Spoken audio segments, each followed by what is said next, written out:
Hi again, folks, and welcome into This Week in Pearl. I'm Greg Flynn, the Public Information Director here for the city, and we've got an outstanding show for you this week. We are going to have a very special guest for the Under the Dome segment, as Senator Dean Kirby has brought in Lieutenant Governor Delbert Hosemann, who is going to talk about everything that's going on over at the legislature, including one of the biggest issues still left on the table for this session, and that's the income tax reduction or elimination, differing views from the House and the Senate. So he's going to break it down for us and let us know exactly where they stand and how far apart those two sides may be and what kind of compromise may be lurking in the very near future. Then we're going to take you over to the Pearl Day 2022 announcement as Mayor Jake Windham unveiled who will be performing this year. It is Jamison Rogers, a great rising country star, along with Nico Moon, and we're going to provide you all the details for that. We'll also let you know about the two great causes that we're raising donations for right now that you can be a part of, and we'll tell you how to stay connected here with all the happenings going on in the city of Pearl. So stay tuned. This Week in Pearl continues right after this.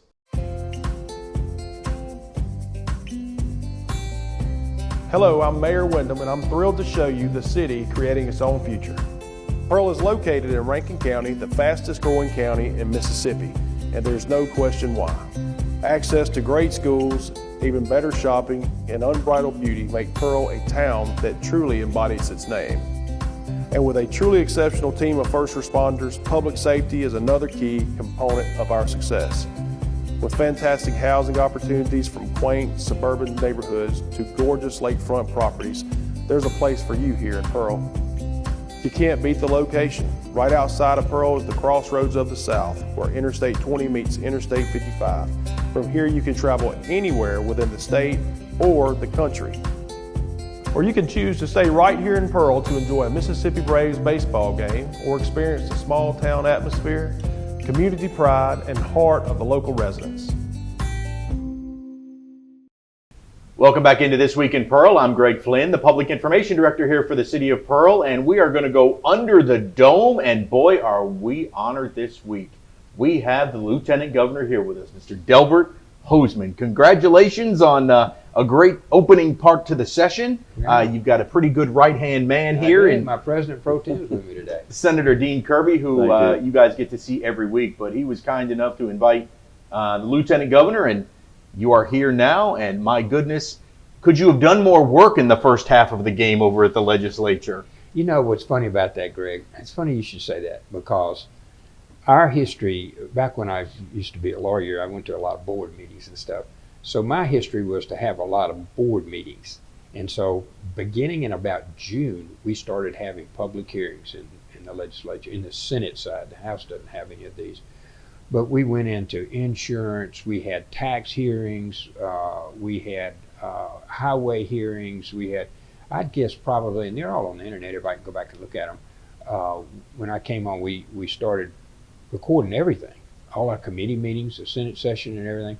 So we have been at this Senate session since about June of last year. October we had hearings on Medicare, then we got swept up in the marijuana deal, and so, which I never was a big fan of anyway, but we got swept up in that, we had hearings on it. So we basically, this is almost a culmination of the race that goes forward, and we've been at it about 9 months now.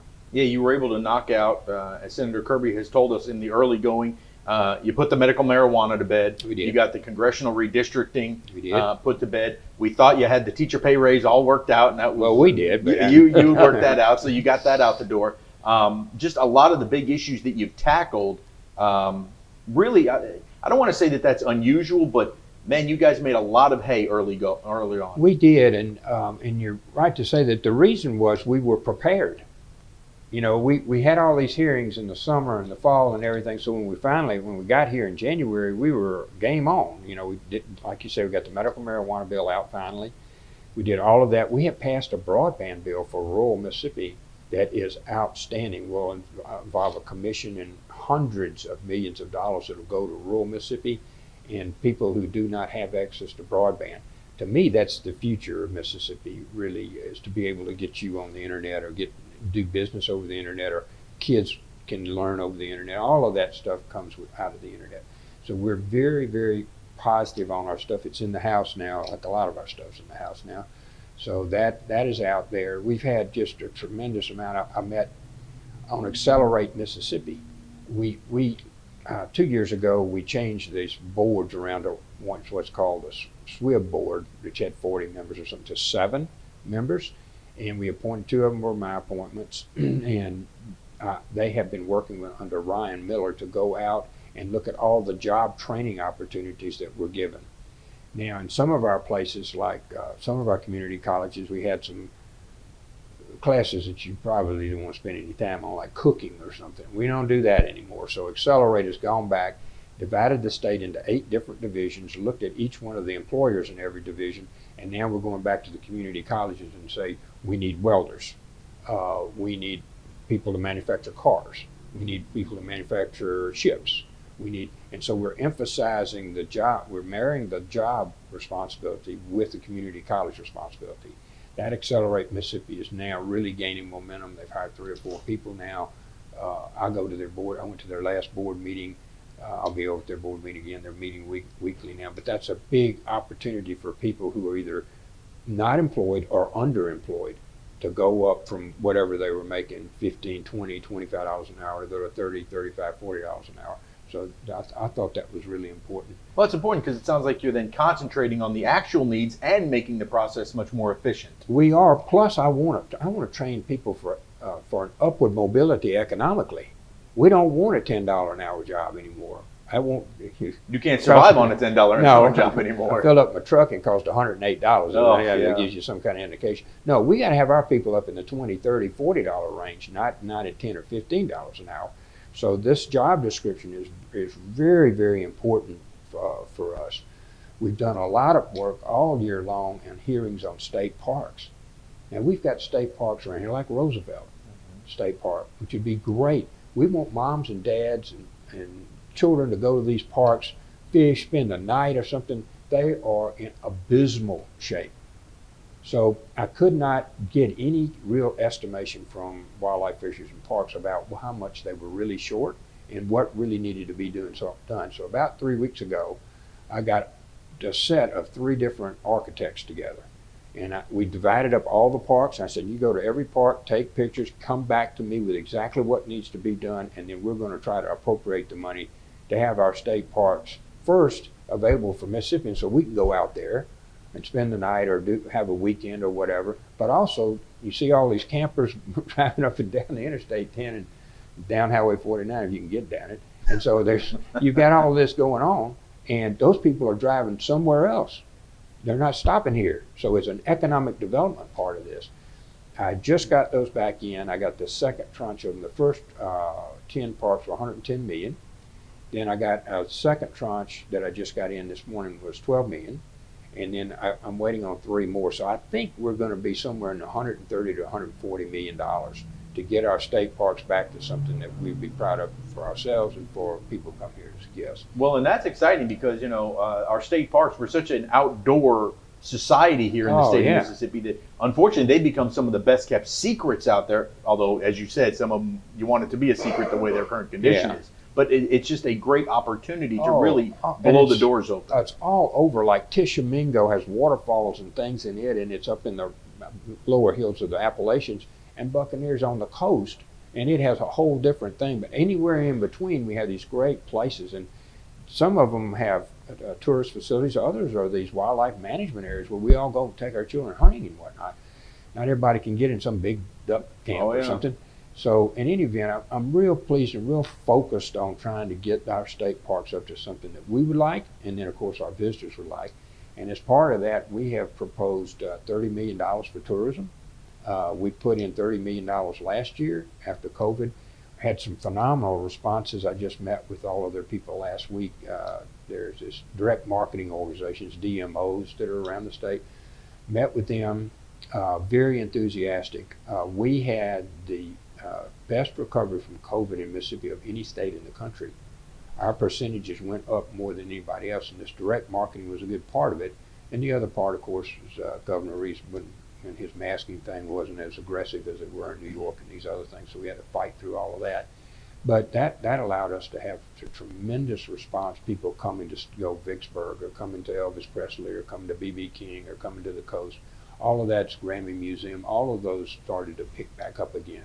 And so we've allocated another $30 million in our budget to do that. It's so funny whenever we have, whether it is a natural disaster or, a pandemic, right. We've always, the leadership that we've had, we've been very, very fortunate over the last 2 decades that Mississippi remains open for business. Absolutely. And that's one of, I think, the biggest things is why the economy stays so strong here, right. is because the leadership makes sure that we don't overreact. You all over there just make sure that the light stays on and says, come on in. Absolutely. And I, like so many other Mississippians, I had COVID. Actually, I had it twice. And 2 that I know of. I don't know, I may have had it 10 or 15 times. Anybody needs any antibodies, I think I've got 400 or 500 extras or whatever the antibodies are. No, I had it twice. It was a very difficult thing. The session last year was broken into different, every month or 2 we were able to get enough people back that weren't sick. So it was, that was a pretty rocky road for all of Mississippians. And to that, the Senate has proposed a nurse retention program. We're 3,000 nurses short, y'all. And we want to keep a nurse retention program here, which is like $1,000 a month to stay here. There's so many other states that can offer more money than we can for these nurses. They are staying just by the will of God and their faith.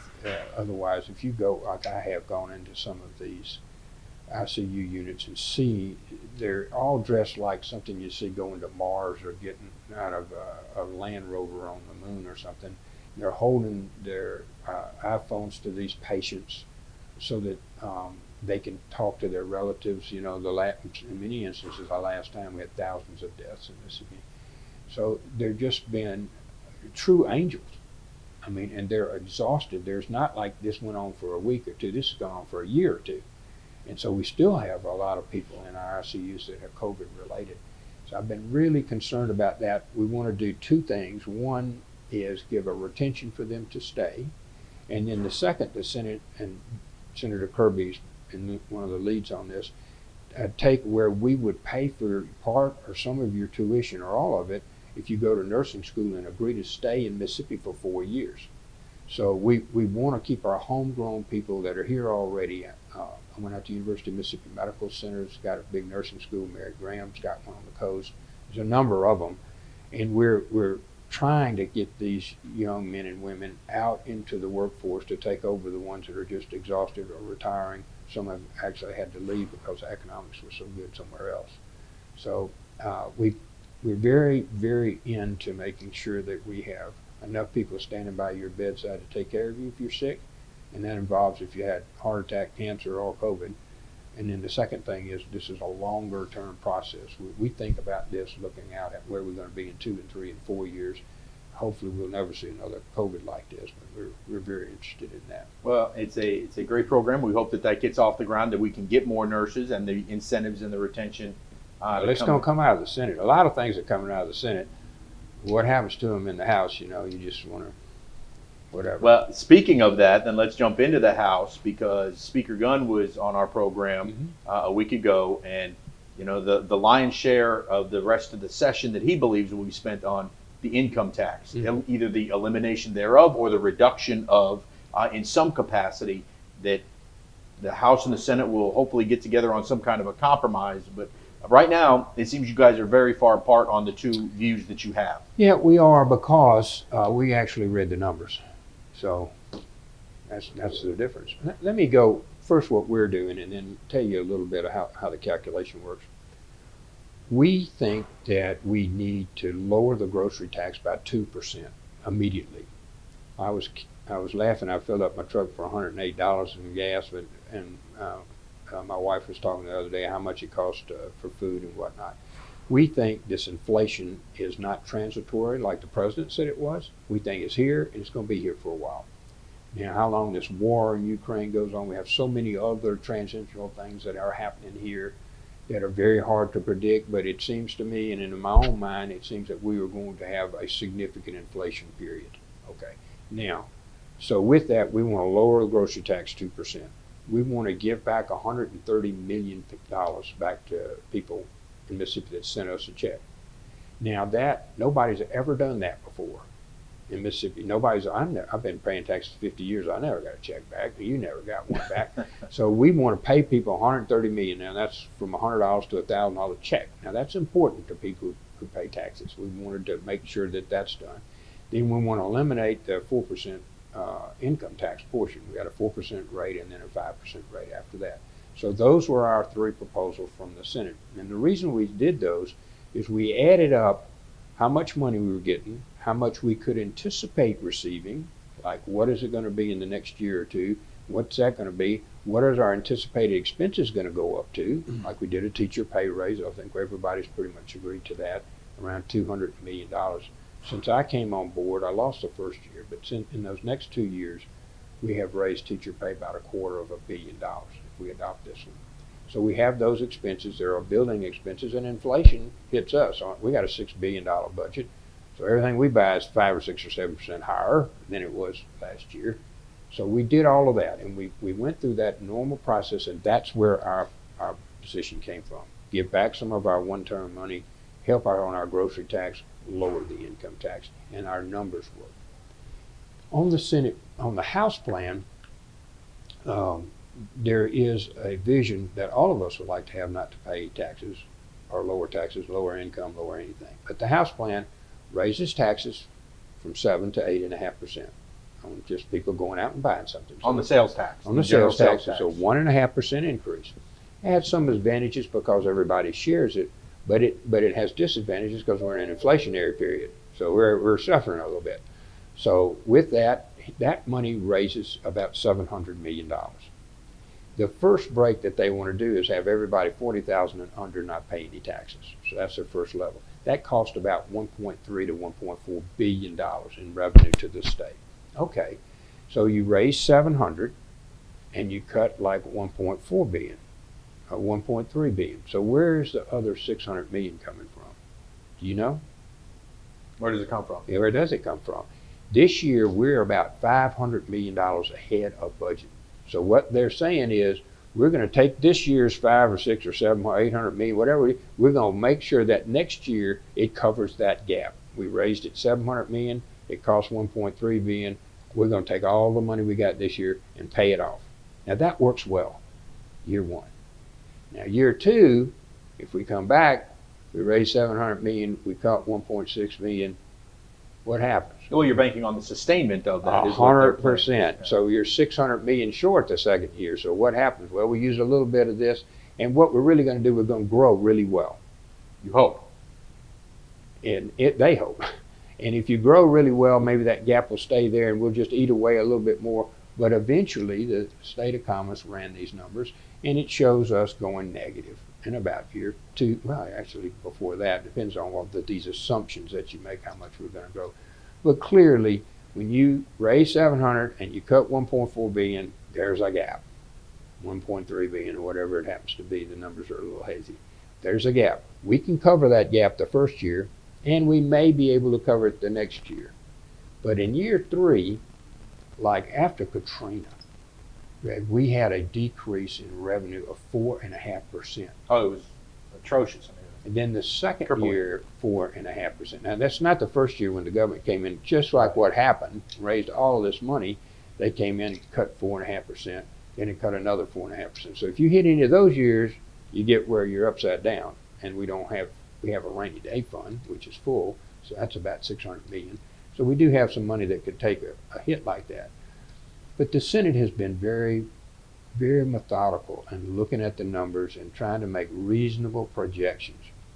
Then the second thing is we don't want to raise anybody's taxes.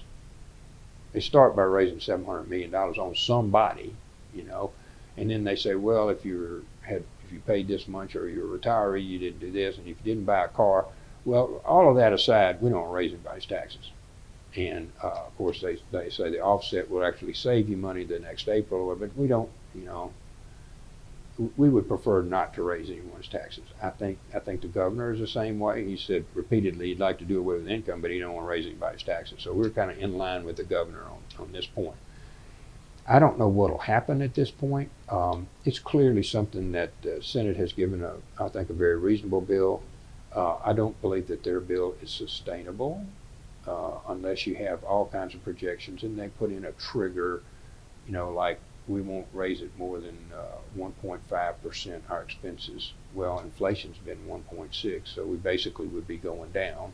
That means no trooper pay raise. We did a trooper pay raise this year. That means no raises in the future, no additional work for community colleges. I mean, if we hit the same ones, we would be decreasing the amount of money available to the Senate and the House to go forward.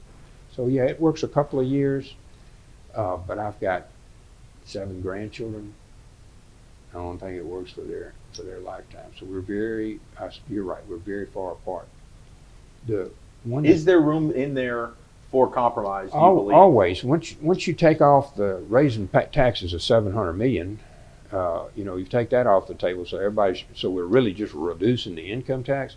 I think our Senate has some proposals. I really want to reduce the grocery tax. I think people are getting stuck at the grocery store and at the gas station. I think we need an immediate hit for that. I don't think the Senate is going to change on that. We want to reduce that by 2% right away. I don't think that can change. We had $130 million going back to people. We could give them more out of this year's, because we are ahead on our budget this year. We could give them more money out of that. There could be a longer phase-in or shorter phase-in of the 4% rate. I mean, there's a lot of things that our people have been. Senator Harkins from Rankin County, has just been a stalwart on this. He and Senator Kirby have been working night and day. So I'm very hopeful that there's some other ways we might be able to do this once you get past 2 things, lines in the sand. We don't want to raise any taxes, and we really want to be sustainable out 2, 3, 4, 5, 6, 7, 8 years from now. But I do, the argument that did hold water that I really thought made sense that the speaker brought forward is that if you are reducing the grocery tax, which is really what a lot of families are hit with, they do that shopping, that there are, not that everybody's not honest in our state, but there are a lot of people that are not paying their income tax, right? They just don't file. They don't pay. They don't any of that. By increasing the sales tax, the general sales tax, 1%, just a little bit, you're automatically making sure that those people are contributing to our goods, to our services that we're providing, as state agencies, as Department of Transportation, public safety, all those things. Does that hold any water to you? No. And let me tell you what, when you say, I've heard them say this a little bit, we're only going to just a little bit, 1.5%. It's $700 million. One. Number 2, if people aren't paying their income taxes, we need to strengthen the revenue agents so that people are paying their income tax. The result is not, well, they're not paying their income tax, so all of us pay another $700 million. No, I don't agree with that. I think everybody ought to be paying their income. I pay mine. Mine's withheld from my state pay. So the ones that are not paying their income tax, we need to have them. He was talking about those cash only. I think that was the point he brought up, was the cash only, the people that operate in cash, that don't report any of the earnings or that kind of thing. You mean the ones that are cheating? Yes. Okay. The cheaters. Well, I mean, the answer is not to penalize me and you. I mean, I'm paying mine. Sure. The answer is to have a stronger enforcement process so that everybody's paying.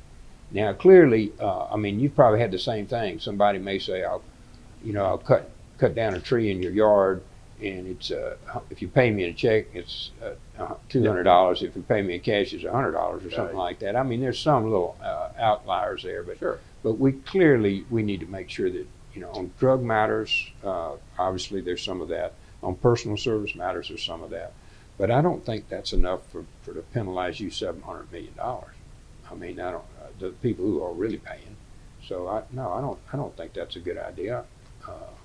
Any way you cut it, they're raising taxes $700 million.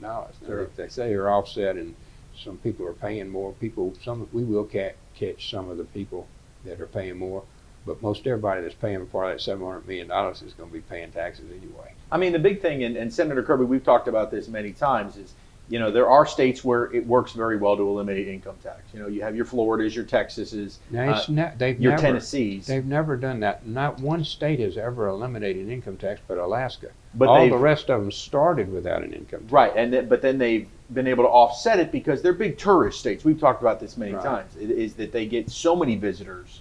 In Mississippi, while we are a great place, we just don't get the kind of visitors that they see in Florida, that you see in Texas. Right. And one of the things that we've heard many, many times is Kansas tried to enact this, and it killed Kansas, right? It did.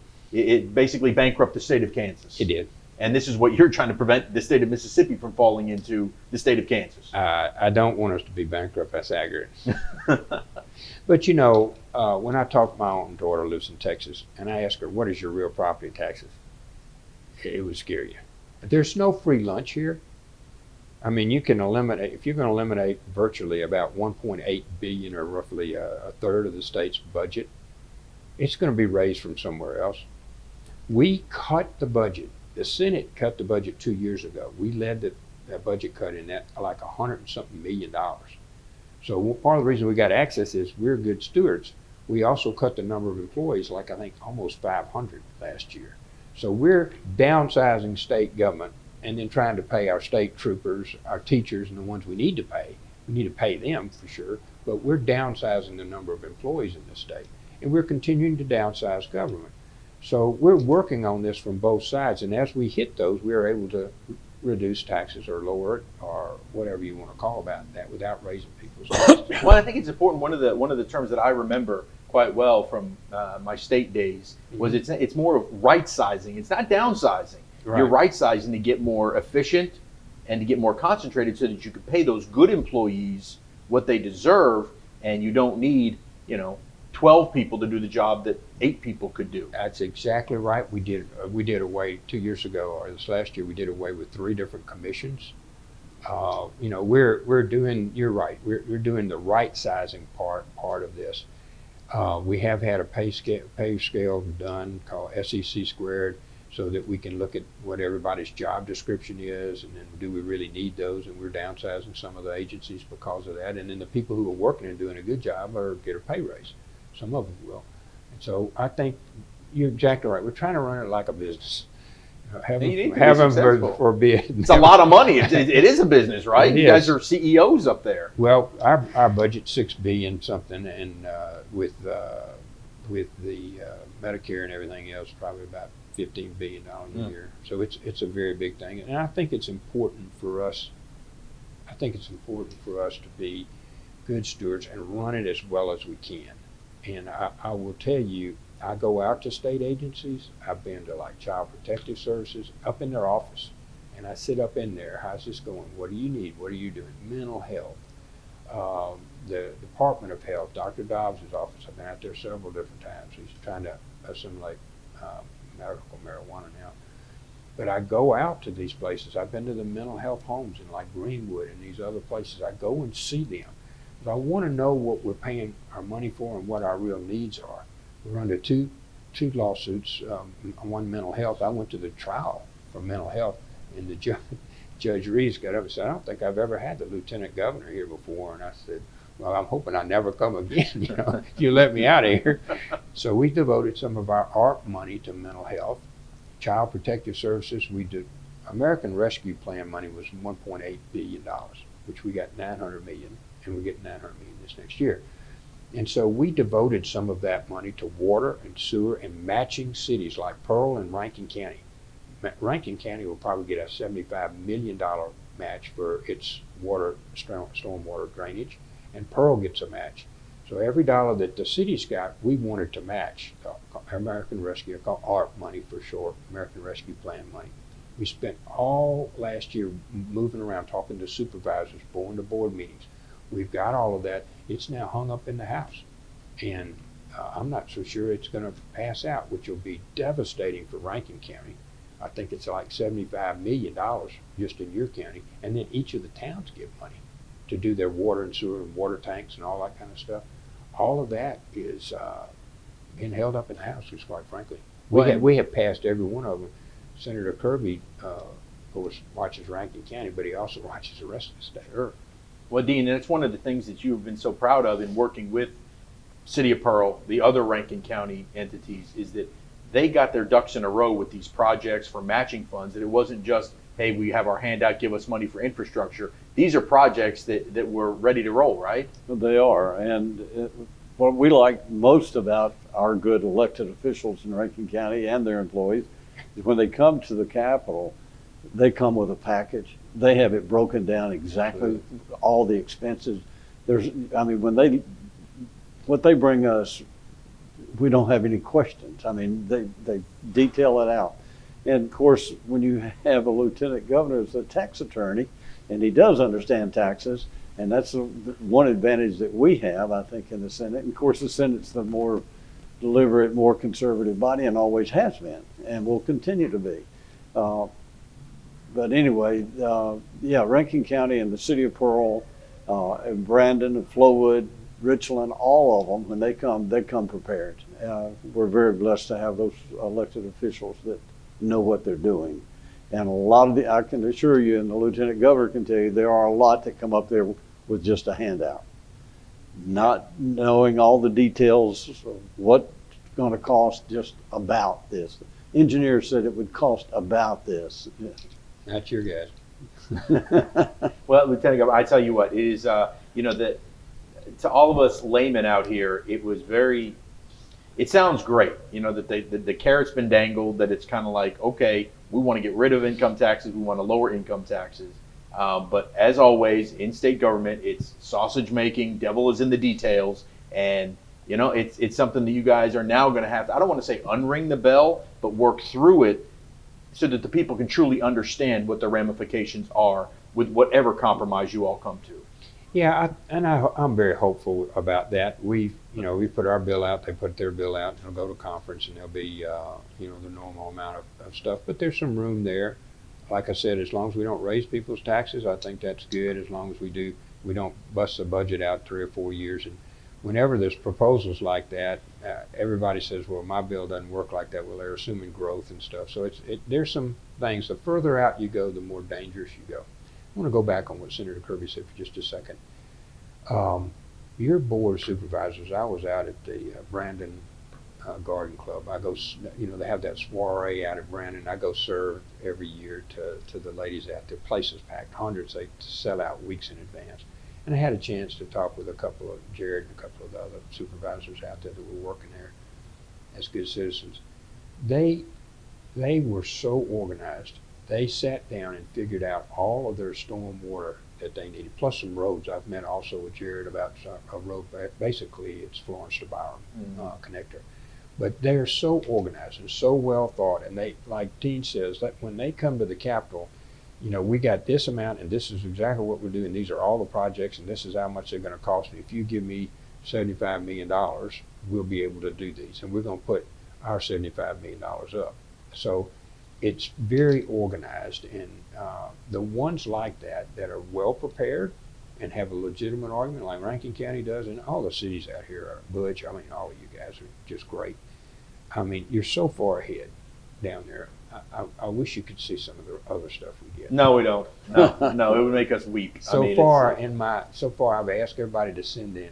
I've had to call and ask them to send back again and everything. Of course, Rankin County was in earlier. We're around $800 million in requests, about $253 million of local ARP money, which we would be matching, which is about $500 million in improvements that would be done. And those are a staggering amount. We have set aside a huge amount, $750 million to match the cities, the counties, and rural water in Mississippi. So we are all in to getting the things that you've long needed here. And all of them got the same issues: growth issues, decaying pipe issues, water issues. I mean, all of y'all in Rankin County have got the same, to a lesser extent than, of course, the river. But we're going to be able to do things that we've never been able to do. And like on this, and I'll stop for a minute. Senator Kirby, when I came in here, he said, I want you to talk. So he said, they hear from me all the time. You get in there and talk. So I'm honoring his request to do that. We put up $300 million as part of our proposal for these excess funds that would have been used to take care of the tax part. We put up $300 million for roads and bridges around Mississippi.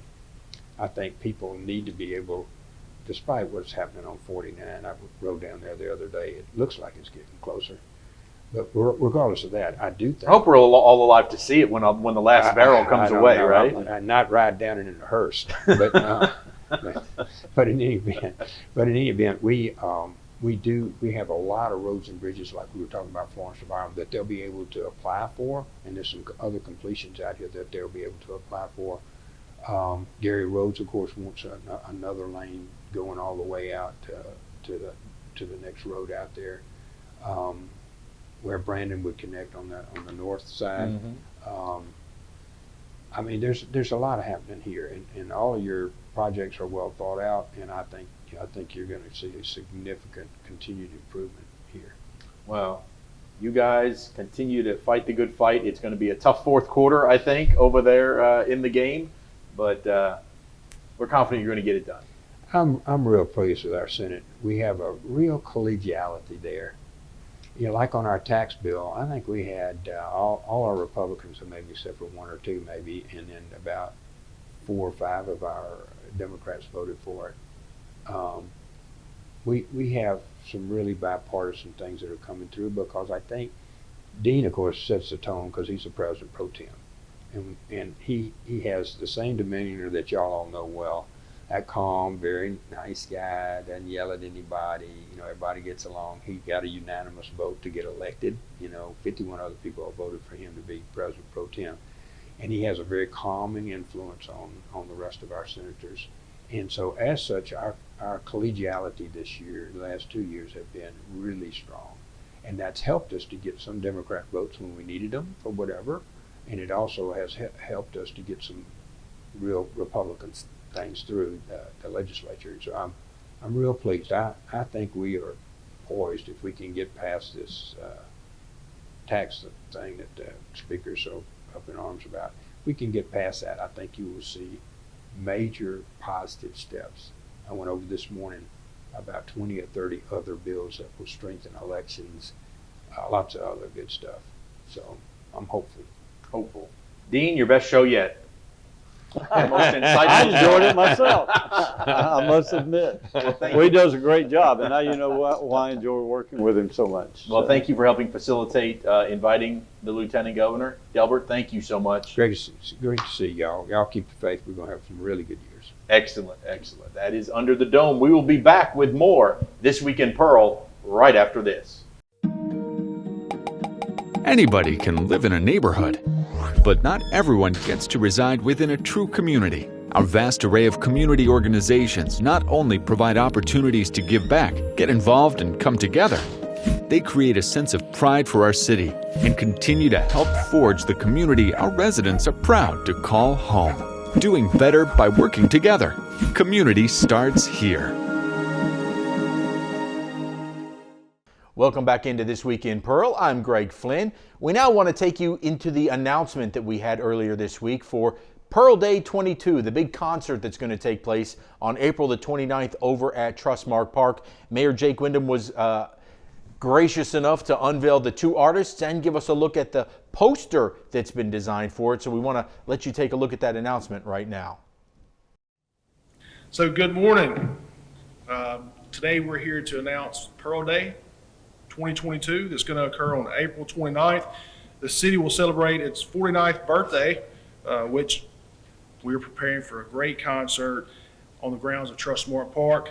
We're blessed to have 2 exciting performers with Jameson Rogers as well as Nico Moon.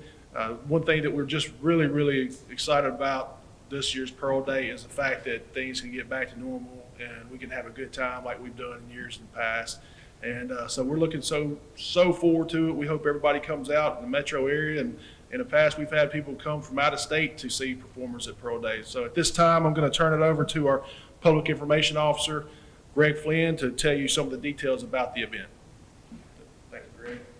Thank you, Mayor. You know, we'd be remiss if we did not thank Ms. Stacy Smith, our city events coordinator, who was able to secure these artists and has worked unbelievably hard to get us some great talent here for our 49th birthday. A little bit about the artists. Jameson Rogers is a fast rising star. He says he was raised on the country rebels of old. He has 2 consecutive #1 hits with his platinum certified debut, Some Girls, and a follow-up platinum smash, Cold Beer Calling My Name. I think that'll go over pretty well on April the 29th. What do you think, Mayor? Absolutely it does. That features his label mate, Luke Combs, making back-to-back runs up the charts. And now, with his release of his debut album, Bet You're From a Small Town, again, works pretty well coming into Pearl Day. The soft-spoken yet edgy country traditionalist is on the brink of superstardom. Nico Moon, who's going to be our opening act, is a Georgia native and is an innovative young artist. His latest work blends traditional country with Atlanta-bred hip-hop. His hit single, Good Time. He's definitely going to bring a good time as our opening act over to Trustmark Park. Very affordable event for the entire family. All tickets are $20 each, and they will be available online starting on Tuesday morning at 10 a.m. through Eventbrite. This is a general admission show. It's going to take place in the north parking lot of Trustmark Park, where we've had them in the past. I guess the last time we were out there, Miss Lauren Daigle really rocked in everybody. Stacy, that was almost 10,000 people that were there. So we're looking for another great weather and a great event out there. We encourage folks to bring lawn chairs and blankets. It is a first come, first serve for all seating areas. Gates are going to open at 6. Nico will perform at 8, with Jameson taking the stage as our headliner at 9:45 p.m. We look forward to seeing you on Friday, April the 29th for Pearl Day 2022. Mayor, any closing comments for you to encourage folks to come out? I'm just very excited about these two artists. I know that we have spent a lot of time trying to get these artists here, and Stacy has done an exceptional job. But again, the sentiments that I want to make sure that our people know, you want to come out to Pearl to a safe event, affordable event, to see two really great musicians, and we're going to have a really good time. So come on out to Pearl Day 2022. Thank you, Greg.